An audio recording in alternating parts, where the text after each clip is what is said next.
Lakshmi Srinivasa jewellers proprietors Duggi Srinivasarao, Duggi Abhinay, IT hub ఎదురుగా Yellandu cross road, Khammam.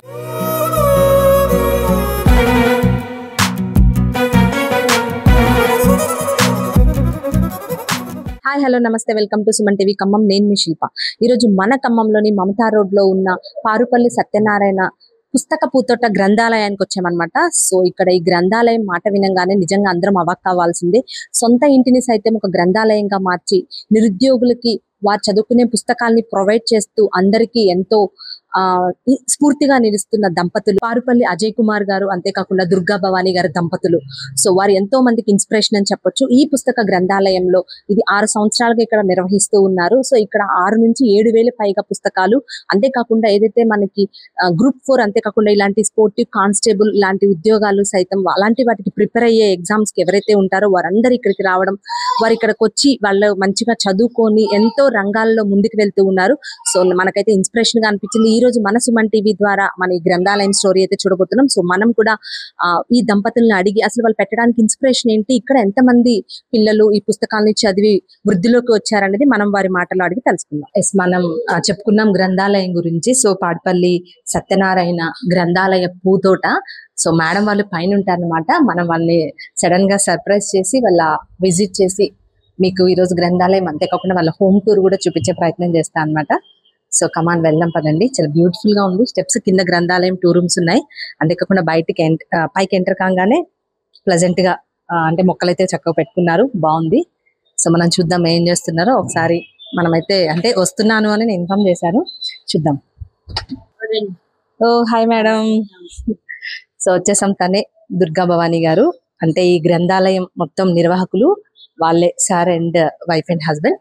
So home అంతా ఇది మీకు సింపుల్ గా చూపించేస్తాను. ఇది హాల్ పైన ఉంటున్నారు. అంటే ఆల్మోస్ట్ 6 years అయింది కదా మేడం మీరు ఇక్కడ? 6 years అయిపోయింది. సో ఇదంతా హాల్ ఏరియా. బాగుంది మేడం. మీ హౌస్ కూడా అంటే ఎలా ఉంది అంటే అంత మెమరీస్ అంటారు కదా, గ్రంథాలయం అంటేనే పుస్తకాలు మెమరీస్, అలానే మీ హౌస్ కూడా మొత్తం మెమరీస్ తో నిండిపోయింది. చాలా బ్యూటిఫుల్ గా ఉంది. సో ఫస్ట్ మీరు కింద లైబ్రరీ కట్టడం జరిగిందా? ఒకేసారి మేడం కట్టడం అంటే కింద లైబ్రరీ ఎస్టాబ్లిష్ చేయాలని ప్లాన్ తోని పైన మేము ఉంటేనే చూసుకోవటం కంఫర్ట్ గా ఉంటుందని చెప్పి, వేరే ఎక్కడ ఉంటే లైబ్రరీ మెయింటైన్ చేయలేం కాబట్టి ఇక్కడే ఉందామని చెప్పి, దానికి తగ్గట్టుగా ఆ హాల్లో ఒక 70 members కూర్చోవాలి కాబట్టి ఆ హాల్ కి తగ్గట్టుగా మేము పైన ఇంటిని మార్చుకున్నాం. అంతే, ప్రత్యేక ఇంటిని మార్చుకోలేదు, లైబ్రరీనే బేస్ చేసుకుని ఇల్లు కట్టుకున్నారు. ఓ సూపర్. అంటే మీ థాట్ ఎలా ఉందో అలాగే మీ భావాలు కూడా మీ హోమ్ లో కూడా కనిపిస్తూ ఉన్నాయి. సో అది మేడం మీకు అది చూపించాలి. ఓకే.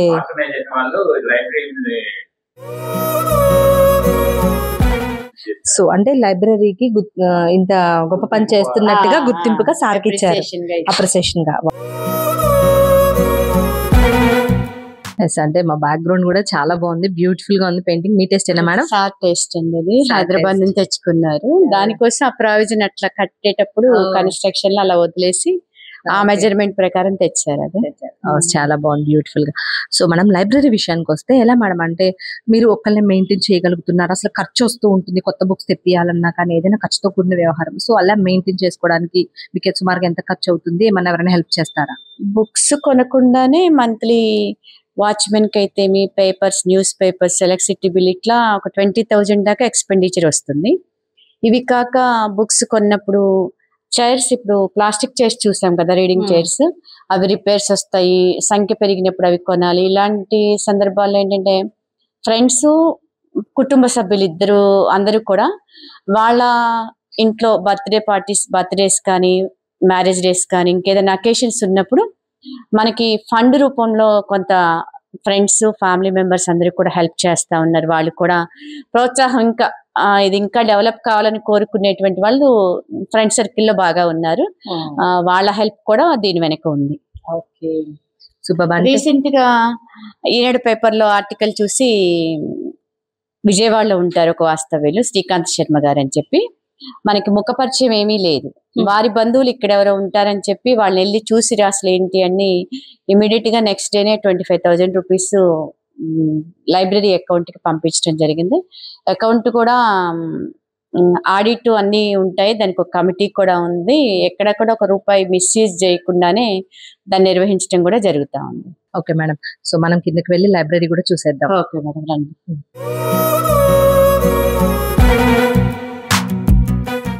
సో మనం గ్రంథాలయం లోపలికైతే ఎంటర్ అవుతున్నాం. సో అంటే గ్రంథాలయంలో ఎప్పుడు ప్లెజెంట్ గా పీస్ఫుల్ సైలెంట్ గా ఉంటుంది. సో అదే వాతావరణం ఉంది. ఇక్కడ స్టూడెంట్స్ కూడా చదువుకుంటున్నారు. మనమైతే లోపలికి ఎంటర్ అయ్యాం. చూద్దాం అసలు పుస్తకాలు ఎలాంటి రకాల పుస్తకాలు ఉన్నాయి. అంతేకాకుండా ఇక్కడ ఎగ్జామ్స్ కి ప్రిపేర్ అయ్యే స్టూడెంట్స్ గురించి చూడొచ్చు. ప్రెసెంట్ గా అందరూ అయితే చక్కగా చదువుకుంటూ ఉన్నారు. ఫుల్ గా ఇక్కడ గ్రంథాలయం అంతా నిండిపోయిందనే చెప్పొచ్చు. మనం చుట్టూ చూడొచ్చు, అంటే ర్యాక్స్ ఏర్పాటు చేశారు. ప్రతి ర్యాక్ లో అవసరమైన విధంగా అక్కడ దేనికి సంబంధించిన పుస్తకాలు ఉంటాయి అనేది కూడా అక్కడ మెన్షన్ చేసి నోట్స్ అతికించడం జరిగింది. సో మెయిన్ గా అయితే కాన్సెప్ట్ గా అంటే పిల్లలు చదువుకునే పుస్తకాలు కూడా ఉంటాయని చెప్తున్నారు. సో మనతో పాటు ఇక్కడ గ్రంథాలయంలో మనం అనుకుంటున్నాం కదా, సో దంపతులు అయితే ఇక్కడ కూడా వాళ్ళు అబ్జర్వ్ చేస్తూ ఉన్నారు. వారితో మాట్లాడి మరికొంత ఇన్ఫర్మేషన్, అంతేకాకుండా గ్రంథాలయం గురించి మరికొన్ని విషయాలు తెలుసుకునే ప్రయత్నం చేద్దాం. ఫస్ట్ ఆఫ్ ఆల్ మీకు నిజంగా అంటే ఇంత మంచి గ్రంథాలయం ఏర్పాటు చేసినందుకు, ఎంతో మందిని ఇన్స్పిరేషన్ గా ఇక్కడ నుంచి చదువుకున్న వాళ్ళు చాలా పెద్ద పెద్ద జాబ్స్ లో కూడా వెళ్ళారు అని మేము తెలుసుకున్నాం అనమాట. సో ముందుకి మీకు దానికి కూడా మిమ్మల్ని అయితే మేము అప్రిషియేట్ చేస్తున్నాం మా సుమన్ టీవీ తరపున. Thank you madam. చెప్పండి మేడం, అసలు ఈ గ్రంథాలయం స్థాపించాలనే ఆలోచన ఎందుకు వచ్చింది? ఎన్ని ఏళ్ళు అవుతుంది? స్థాపించి 6 సంవత్సరాలు పూర్తయింది మేడం. మేమిద్దరం ఉపాధ్యాయ అధ్యాపక వృత్తిలో పనిచేసాము. దాదాపు 30 సంవత్సరాలు 40 సంవత్సరాల సర్వీస్ అంతా కూడా గ్రామీణ ప్రాంతాల్లో పనిచేయటం జరిగింది, వివిధ పాఠశాలలో కళాశాలల్లో. అంతేకాకుండా నేను ఒక సామాజిక స్పృహ కలిగినటువంటి ఉపాధ్యాయ సంఘంలో కూడా రాష్ట్ర నాయకురాలుగా ఉన్నాను. మేము పనిచేసినప్పుడు ఉన్నటువంటి నేపథ్యం, మేము ఫేస్ చేసిన మా స్టూడెంట్స్కి కలిగిన ఇబ్బందులు కానివ్వండి, సొసైటీకి సర్వీస్ చేయాలని మా సంఘం నేర్పింది కానండి, ఈ 2 ఆలోచనల నుంచి. అంతేకాకుండా మా ఇద్దరు ఫ్యామిలీస్ మొత్తం కూడా బుక్ రీడింగ్ హ్యాబిట్స్ బాగా చిన్నప్పటి నుంచి ఉన్నవాళ్ళం. మేము స్వతహాగా అలవాటు కలిగిన వాళ్ళము. ఈ విధమైనటువంటి ఆఫ్టర్ రిటైర్మెంట్ ఏం చేయాలి అంటే ఏదో ఒకటి సొసైటీకి ఉపయోగపడాలి. దట్టు ఇవాళ బర్నింగ్ ఇష్యూగా ఏముంది అని చూస్తే చాలా మంది రకరకాలుగా సర్వీస్ చేసేవి చాలా ఉన్నాయి, గవర్నమెంట్ కానీ ఇంకా సొసైటీస్ కానీ. కానీ మనం ఒక ఇల్లు కట్టుకొని కింద అంతా కూడా గ్రామీణ ప్రాంతాల నుంచి వచ్చేటువంటి విద్యార్థులు, నిరుద్యోగులుగా ఉన్నటువంటి వాళ్ళు కొన్ని బుక్స్ ఒక్కళ్ళుగా అన్ని బుక్స్ కొనడానికి కూడా కొంచెం ఇబ్బంది లేదు. ఒక్కళ్ళుగా చదువుకోవటం కూడా ఎక్కువ టైం స్పెండ్ చేసి చదవలేరు. Group of discussions, group of peoples ఒక చోట గ్యాదర్ అయి చదివినట్లయితే వాళ్ళు తక్కువ టైంలో ఎక్కువ నాలెడ్జ్ని గెయిన్ చేయడానికి ఉంటుంది. ఆ విధంగా ఒకరితో ఒకళ్ళు పోటీ పడటానికి ఉంటుంది. కాబట్టి ఆ విధంగా మన ఇంట్లో కింద లైబ్రరీని ఆల్ కాంపిటేటివ్ ఎగ్జామ్స్కి ప్రిపేర్ అయ్యేటువంటి వాళ్ళకి ఏర్పాటు చేస్తే బాగుంటుందని చెప్పి ఇద్దరం అనుకొని, మా హస్బెండ్ రిటైర్ అయిన తర్వాత 2018లో రిటైర్ అయ్యారు. 2019 జూన్ 30న ఆనాడు ఖమ్మం జిల్లా కలెక్టర్ గారు ఆర్వి కర్ణన్ గారి చేతుల మీదుగా ఈ లైబ్రరీని ప్రారంభించడం జరిగింది. అంటే ప్రారంభించిన దగ్గర నుంచి సుమారుగా అంటే ఎంత మంది వస్తూ ఉంటారు ఇక్కడ పుస్తకాలు చదువుకోవడానికి? రోజుకి యావరేజ్ గా చూసుకున్న 70-80 మెంబర్స్ వస్తారు. ఎగ్జామ్స్ ఉన్నటువంటి మంత్స్ లో అయితే 100 అట్లా కూడా వచ్చి బయట కారిడార్ అంతా కూడా కూర్చొని గ్రూప్స్ గా ఎవరి ఎగ్జామ్ కి సంబంధించింది వాళ్ళు డిస్కస్ చేసుకుంటూ, ఒకళ్ళకి వచ్చిన సబ్జెక్ట్ ఇంకొకళ్ళు చెప్పుకుంటూ. ఫర్ ఎగ్జాంపుల్ అందరికీ మ్యాథ్స్ రావు, ఆ టీంలో మ్యాథ్స్ ఒకళ్ళు వస్తే మిగతా వాళ్ళకి ఎక్స్ప్లెయిన్ చేసుకుంటూ ఆ విధంగా ప్రిపేర్ అవుతూ ఉంటారు. ఆ టైం కూడా మేము యాక్చువల్గా 7 to 7 అని పెట్టాం, కానీ వీళ్ళ ఎగ్జామ్స్ ఉంటే 9:30, 10:30 కూడా నైట్ వరకు ఉండి కూడా చదువుకొని వాళ్ళ కృషి అయితే వాళ్ళు 100% చేస్తా ఉన్నారు. ఇటీవల కాలంలో ఒక 60 to 70 మెంబర్స్ ఈ లైబ్రరీలో చదువుకున్నటువంటి వాళ్ళు వివిధ రకాల ఉద్యోగాల్ని పొందటం కూడా జరిగింది. Wow, super. నిజంగా అంటే మెయిన్ గా ఏ కాన్సెప్ట్ కి సంబంధించిన బుక్స్ ఎక్కువగా ఇక్కడ చదువుకోవడానికి వస్తూ ఉంటారు? ఓకే, ఆల్ గ్రూప్స్, గ్రూప్ 1 నుంచి గ్రూప్ 4 వరకు ఉన్నటువంటి ఎగ్జామ్స్ ఉన్నాయి. IAS, IPS ఉన్నాయి. కానిస్టేబుల్స్ కింద క్యాడర్ నుంచి constables, banking, teaching, engineers, all government నుంచి వచ్చేటువంటి నోటిఫికేషన్ సంబంధించిన ఉద్యోగాలకు సంబంధించిన లేటెస్ట్ తెలంగాణ ఫార్మేషన్ అయిన తర్వాత తెలంగాణ హిస్టరీ దగ్గర నుంచి మొదలుకొని లేటెస్ట్ అప్డేట్ బుక్స్ మన దగ్గర, ఈవెన్ మన డిస్ట్రిక్ట్ లైబ్రరీలో కూడా దొరికిన అప్డేట్ బుక్స్ కూడా మన దగ్గర ఉన్నాయి. అంతేకాదు మంత్లీ మ్యాగజైన్స్ వచ్చి 12 to 15 మ్యాగజైన్స్ ఆ యోజన, కురుక్షేత్ర, కరెంట్ అఫైర్స్, విజేత కాంపిటీషన్స్ ఇలాంటి బుక్స్. అంటే ఏంటంటే ఆ ఒక్క బుక్ చదివితే ఆ నెల మొత్తంలో ఉన్నటువంటి బ్రీఫ్ హైలైట్స్ అన్ని కూడా దాంట్లో ఉండేటువంటి అవకాశం ఉంటుంది. అంటే ఎగ్జామ్కి వెళ్ళే ముందు కానీ అట్లాంటివి కానీ ప్రిపేర్ అవ్వడానికి అలాంటి మంత్లీ మ్యాగజైన్స్, న్యూస్ పేపర్స్ ఒక 3 తెలుగు లాంగ్వేజెస్, ఒకటి ఇంగ్లీష్ లాంగ్వేజ్ న్యూస్ పేపర్స్ వస్తాయి. మిగిలిన బుక్స్ లేటెస్ట్ ఏమైనా రిలీజ్ అవుతా ఉంటే వాళ్ళకి సంబంధించినవి ఏమన్నా వాళ్ళు ఇక్కడ ఒక సజెషన్ బుక్ అని ఉంటుంది వాళ్ళకి. ఆ బుక్ లో పలానా బుక్ ఈ రోజు రిలీజ్ అయింది తెప్పించండి అని చెప్పి వాళ్ళు రాస్తే మేము ఆ బుక్ ని వెంటనే తెప్పిస్తాం.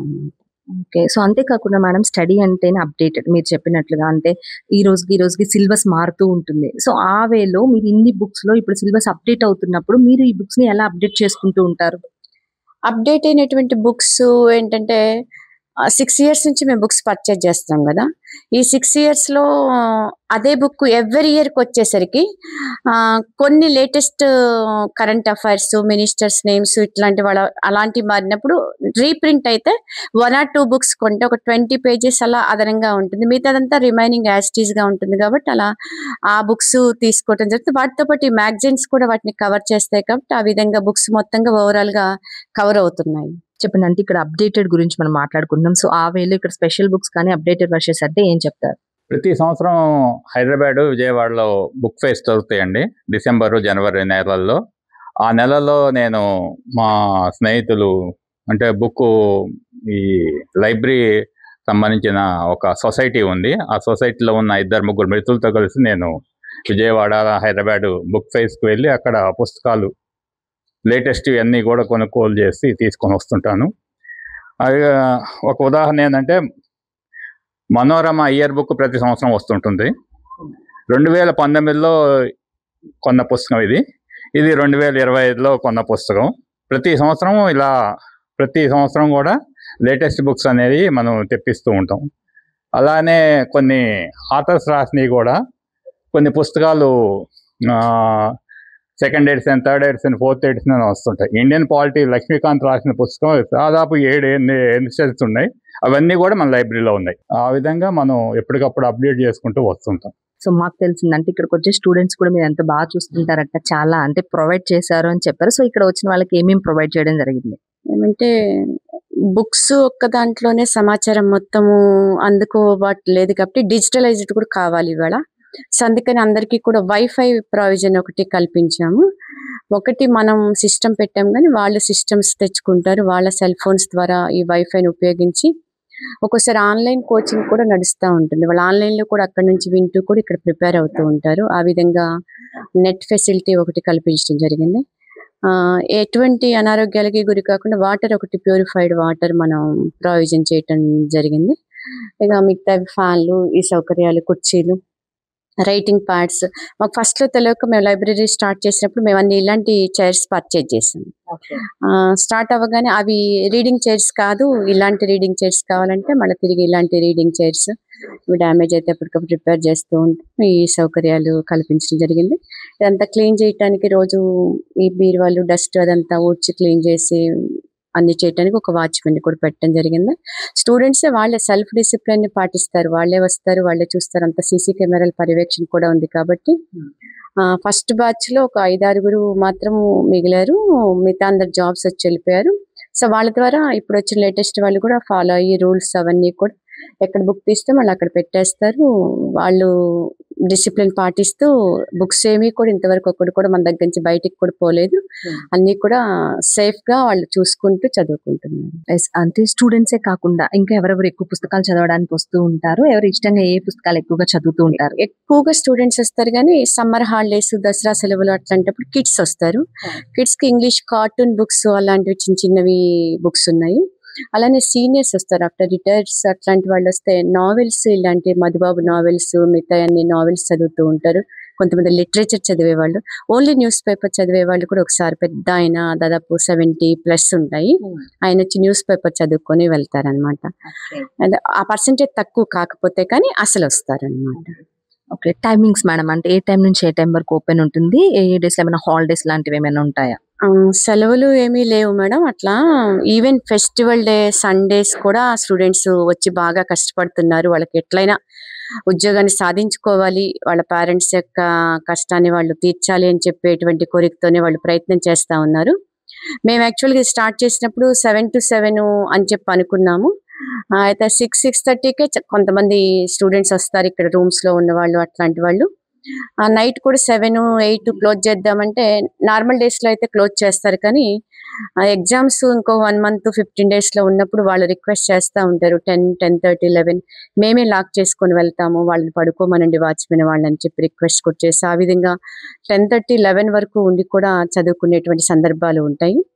ఇక్కడ రూమ్స్లో చదువుకునే పిల్లలు లంచ్ బాక్స్ కూడా తెచ్చుకొని వాళ్ళే ఇక్కడ మధ్యాహ్నం బయట కూర్చొని పోర్టికోలో లంచ్ చేస్తూ చదువుకొని చాలా కష్టపడుతున్నారు. ప్రభుత్వం వెంటనే నోటిఫికేషన్స్ ఇచ్చి నిరుద్యోగులందరూ కూడా ఉద్యోగస్తులు అయ్యేలాగా చూడాలని చెప్పి మేము కూడా వారి తరపున కోరుకుంటూ ఉన్నాము. ఓకే మేడం, ఫైనల్ గా అంటే వీళ్ళంటే కాంపిటేటివ్ ఎగ్జామ్స్ కోసం అని ఎక్కువగా బుక్స్ రీడింగ్ చేస్తూ ఉన్నారు. సో ఈ రోజులకు వచ్చేసరికి బుకింగ్ రీడింగ్ హ్యాబిట్ తగ్గిపోయిందనే చెప్పొచ్చు. ఈ రోజున్న యువతలో కానివచ్చు, పిల్లల్లో కానివచ్చు, వాళ్ళందరికీ బుక్స్ గురించి, గ్రంథాలయాల గురించి ఒక మాట చెప్పాలంటే ఏం చెప్తారు? సో బుక్ రీడింగ్ తగ్గిపోయినా ఇప్పుడు రకరకాల డిజిటలైజేషన్ ఎడ్యుకేషన్లో వస్తున్నాయి. ఏ డిజిటలైజ్డ్ ఎడ్యుకేషన్ వచ్చింది, ఇప్పుడు ఆర్టిఫిషియల్ ఇంటెలిజెన్స్ కూడా వచ్చింది. అంతిమంగా అది టీచర్ యొక్క స్థానాన్ని మాత్రం మార్చలేదు. టీచింగ్ చేస్తున్నప్పుడు టీచర్కి ఒక హెల్ప్గా, ఒక అదనపు ఇన్స్ట్రుమెంట్గా ఉంటుంది తప్ప ఇది కూడా అంతే. ఈ న్యూస్ పేపర్ కానీ ఏదైనా బుక్ కానీ మనం సెల్ ఫోన్లో చదువుకుందానికి, డైరెక్ట్గా చేతిలో బుక్ చదువుకుందానికి ఫీల్ మాత్రం ఖచ్చితంగా డిఫరెంట్ ఉంటుంది. ఖచ్చితంగా బుక్ రీడింగ్ అనేది మాత్రం అంటే చేంజ్ వచ్చింది. బుక్ రీడింగ్ అనేది తగ్గిపోవటం కొంత ఉన్నా కానీ డైరెక్ట్గా బుక్స్ బదులు ఈ బుక్స్ చదవటం అనేది ఎక్కువ అవుతా ఉంది. ఏదేమైనా రాబోయే తరం హ్యాబిట్ని పెంచుకోవాల్సినటువంటి అవసరం కూడా ఉందని చెప్పి కూడా ఈ సందర్భంగా మీ ద్వారా అందరికీ తెలియజేస్తా ఉన్నాను. ఓకే సార్, మీ ఒపీనియన్ చెప్పండి బుక్ రీడింగ్ మీద. బుక్ రీడింగ్ అనేది అసలు తగ్గలేదండి. ఎందుకంటే దీనికి ఉదాహరణ నేను ప్రత్యక్షంగా చూస్తున్న ప్రతి సంవత్సరం దాదాపు 2001 నుంచి నేను లైబ్రరీ పెట్టే ముందు కూడా విజయవాడ, హైదరాబాద్ బుక్ ఫెయిర్స్కి వెళ్తుండేవాడిని. మా ఇంట్లో కూడా అపార్ట్మెంట్ ఉన్నప్పుడు కూడా 2 బీరువాల నిండా నవల్స్, కథల పుస్తకాలు అవన్నీ ఉండేవి. ప్రతి సంవత్సరం కూడా ఆ బుక్ ఫెయిర్లో జనాలు పెరుగుతున్నారే కానీ తగ్గట్లేదు. ప్రతి సంవత్సరం కూడా హైదరాబాద్, విజయవాడ మీరు వెళ్ళి చూడండి. ప్రతి సంవత్సరం కూడా పోయిన సంవత్సరం వచ్చిన దానికి ఈ సంవత్సరం రెట్టింపు వస్తున్నారు. పుస్తకాలు కూడా బాగా అమ్ముడవుతున్నాయి. బుక్ రీడింగ్ అనేది తగ్గట్లేదు. బుక్ అనేది అజరామరం, దానికి సావు లేదు. పుస్తకం ఎప్పటికీ పుస్తకమే. ఇదే నేను చెప్పదలుచుకుంది. Okay, thank you so much sir. మంచి సమాచారం అందించారంటే పిల్లలకు కానీ ఏదైతే వాల్యుబుల్ మెసేజ్ అనే చెప్పొచ్చు. Really thank you so much. Hi sir, మీ పేరు? రమణారావు అండి. సో మీకు అంటే బుక్స్ చదవడం అంటే ఇష్టమా? రెగ్యులర్ గా వస్తూ ఉంటారా? రెగ్యులర్ గా వస్తుంటా అండి. బుక్స్ చదవడం ఇష్టం. కరెంట్ అఫైర్స్ కానీ, నావెల్స్ కానీ, అవన్నీ బెస్ట్ నావెల్స్ కానీ, బెస్ట్ రైటర్స్, క్లాసిక్స్ కానీ చదువుతుంటా. అంటే అంటే రోజులుగానా లేదా ఎప్పటి నుంచి వస్తూ ఉన్నారు ఇక్కడికి? నేను ఒక ఆల్మోస్ట్ 5-6 years నుంచి వస్తాను. అంటే ఆల్మోస్ట్ ఈ లైబ్రరీ స్టార్ట్ అయిన దగ్గర నుంచి వస్తూ ఉన్నారు. అంటే లైబ్రరీ గురించి చెప్పాలి అంటే అసలు ఇక్కడ ఎన్విరాన్మెంట్, అంతేకాకుండా ఇక్కడికి వచ్చే పిల్లలు చదువుకోవడం, సో ఎలాంటి బుక్స్ వాళ్ళకి ఎంతవరకు యూజ్ అవుతుంది అంటారంటే ఏం చెప్తారు? వాళ్ళకి చాలా బ్రహ్మాండంగా యూజ్ అవుతుందండి. సార్ వాళ్ళ సెల్ఫ్లెస్ సర్వీస్తో అది చాలా మంది పిల్లలు, అంటే నేను ఎప్పుడు తరం మారుతుంటుంది కదా, విద్యార్థులు మారుతూ ఉంటారు, క్యాండిడేట్స్. మేము ఎప్పుడు చాలా సంతోషపడుతుంటాం ఇట్లా చూసి చాలా మందిని. నేను కూడా టీచర్ని, బేసిక్గా లెక్చరర్ని. I'll always see very happy to see them to grow. Thank you. Okay, thank you so much. So చూసాం కదా మన ఖమ్మంలోని పాడిపల్లి సత్యనారాయణ పూతోట గ్రంథాలయం. సో ఈ పూతోట పేరుతో నెలకొన్న గ్రంథాలయం ఇక్కడికి వచ్చే నిరుద్యోగుల ఉద్యోగాలనే పువ్వులు వికసించాలని కోరుకుంటూ సెలవు.